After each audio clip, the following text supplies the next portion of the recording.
Ya pemirsa, kita ke informasi lainnya. Pemerintah meluncurkan bantuan langsung tunai bagi 35 juta penerima manfaat atau BLT. Senilai 300.000 ini akan diberikan pada bulan Oktober hingga Desember dan mulai akan dicairkan pada minggu depan.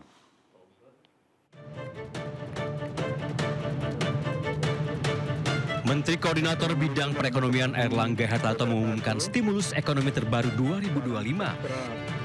Stimulus berupa bantuan ekonomi bagi masyarakat. Airlangga menyebut program ini diluncurkan setelah Presiden Prabowo Subianto meminta adanya pemberian tambahan BLT bagi 17,2 juta keluarga dari sebelumnya 18,3 juta penerima. Sehingga total 35.046.783 keluarga akan menerima BLT dengan anggaran sebesar 30 triliun rupiah. BLT ini ditargetkan menjangkau 140 juta orang dengan asumsi satu keluarga penerima manfaat terdiri atas ayah, ibu, dan 2 orang anak. Ini Bapak Presiden minta menambahkan bantuan langsung tunai ini yang akan diberikan pada bulan Oktober, November, dan Desember 2025 dan akan diterima oleh 46.783 keluarga penerima manfaat. Terkait bantuan langsung tunai terbaru ini, Menteri Sosial Saifullah Yusuf menyebut penyaluran telah dimulai sejak hari ini hingga 2 pekan ke depan. Selain menambah jumlah penerima BLT, pemerintah juga menambah kuota program magang nasional bagi fresh graduate atau lulusan baru. Dari kuota 20.000 peserta pada tahap 1 yang dimulai pada bulan Oktober ini, maka di bulan November mendatang, pemerintah kembali membuka program magang berbayar dengan perluasan kuota hingga 80.000 peserta. Dari Jakarta, Tim Liputan iNews melaporkan. Ketua Dewan Ekonomi Nasional atau DEN, Luhut Panjaitan, tegaskan rencana pembentukan Family Office tidak akan gunakan dana APBN. Sebelumnya Menq RI Purbaya sempat tolak Family Office dibangun dengan dana APBN, namun dipersilakan. Dewan Ekonomi Nasional berdirikan Family Office asal anggarannya tidak dari kas negara.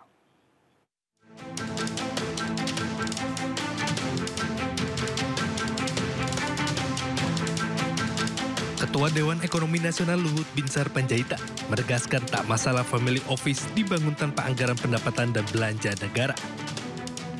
Menurut Luhut, Family Office bisa dikembangkan dengan biaya individu atau kelompok yang menaruh uangnya di dalam Family Office. Nggak ada yang salah itu, ya memang nggak ada yang mau dibiayain. Nanti bagaimana Opung itu pembangunannya dari mana? Apa ya? Skema pembiayaan Family Office dari mana? Yang biayai dia sendiri, kan orang yang taruh duitnya di situ. Dia taruh duitnya di situ, di Indonesia, kita tidak pajakin waktu dia naruh, tapi waktu dia menginvestasikan di proyek-proyek Indonesia gitu yang kita pajakin. Sebelumnya Menteri Keuangan RI Purbaya Yudi Sadewa menolak memakai dana APBN untuk membangun Family Office di Indonesia. Namun ia mempersilahkan Dewan Ekonomi Nasional mendirikan Family Office asalkan anggarannya tidak berasal dari kas negara. Oh, saya udah denger lama isu itu, tapi biar aja. Kalau dia bisa bangun sendiri, ya bangun dia sendiri. Saya anggarannya nggak akan alihkan sana. Saya fokus. Kalau kasih anggaran tepat, nanti pas pelaksanaannya tepat waktu, tepat sasaran, dan nggak ada yang bocor, itu aja. Pembentukan Family Office merupakan gagasan Luhut Binsar Panjaitan sejak ia menjabat sebagai Menko Maritim dan Investasi di era Presiden ke-7 RI Joko Widodo. Family Office adalah perusahaan swasta yang mengelola harta keluarga-keluarga kaya. Rencananya pemerintah akan menetapkan Family Office di Bali dan IKN. Dari Tim Liputan iNews melaporkan. Sementara itu Menteri Keuangan Purbaya Yudi Sadewa menilai 1 tahun pemerintahan Presiden Prabowo Subianto dan Wakil Presiden Gibran Rakabuming Raka telah mencatatkan sejumlah capaian positif, terutama di bidang ekonomi.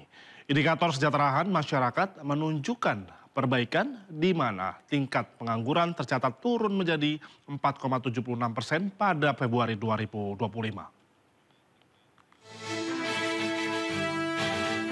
Purbaya menilai dalam 1 tahun ini fundamental ekonomi kuat, stabilitas makroekonomi terjaga dan kesejahteraan meningkat yang menjadi catatan penting selama periode Oktober 2024 hingga Oktober 2025. Dalam catatan Kementerian Keuangan pada triwulan 2 2025, pertumbuhan ekonomi Indonesia stabil tinggi di level 5,12%, menjadi salah satu tertinggi di antara negara G20. Dari sisi inflasi, juga terjaga rendah di level 2,65% secara tahunan, dengan defisit APBN hanya 1,56% dari PDB. Hal ini masing-masing termasuk yang terendah di antara negara G20. Menkeu menekankan pencapaian selama 1 tahun pemerintahan Prabowo Subianto ini tidak lepas dari strategi pengelolaan kas negara melalui penempatan 200 triliun rupiah di Bank Himbara yang bertujuan mendorong produktivitas aktivitas perekonomian nasional. Pertumbuhan ekonomi yang tinggi supaya semuanya lengkap. Udah kelihatan kan ketika kita coba dorong itu, orang udah senang sekarang, ada optimisme. Mudah-mudahan optimismenya betul-betul terwujud. Tapi kita barengi dengan tindakan yang nyata.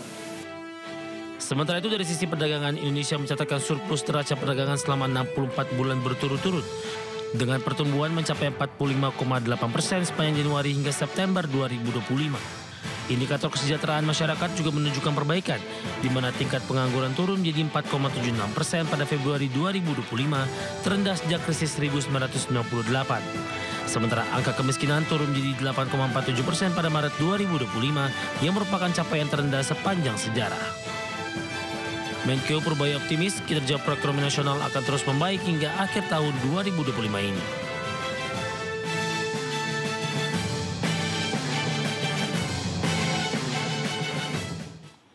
Jelang 1 tahun pemerintahan Presiden Prabowo Subianto, Lembaga Indeks Politika menggelar survei terkait kepuasan atas kinerja Presiden Prabowo Subianto dan Kabinet Merah Putih.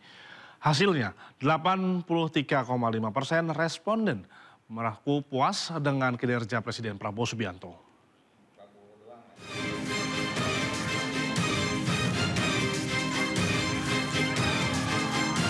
Jelang setahun masa pemerintahan Presiden Prabowo dan Wapres Gibran Rakabuming Raka, hasil survei Lembaga Riset Indeks Politika menunjukkan tingkat kepuasan publik terhadap Presiden Prabowo Subianto menembus angka 83,5%. Survei yang digelar pada periode 1 hingga 10 Oktober 2025 melibatkan 1.600 responden di 27 provinsi yang dipilih secara acak menggunakan metode multi-stage random sampling.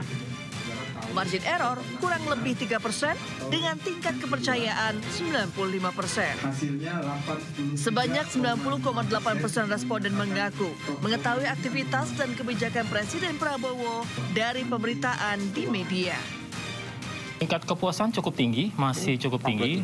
Iya, jadi mungkin ya biasa kalau kekurangan sana sini juga normal seperti itu. Jadi kalau dari data yang kami dapatkan, tingkat kepuasan terhadap kinerja pemerintah secara umum masih sangat bagus. Kinerja para menteri juga mendapat sorotan luas. Survei mencatat 87,5% responden mengetahui aktivitas dan kebijakan para pembantu presiden. Sejumlah menteri yang paling dikenal publik antara lain Menkeu Purbaya Yudi Sadewa dengan program stimulus 200 triliun rupiah. Menteri SDM Bahlil Lahadalia dengan program biodiesel 45.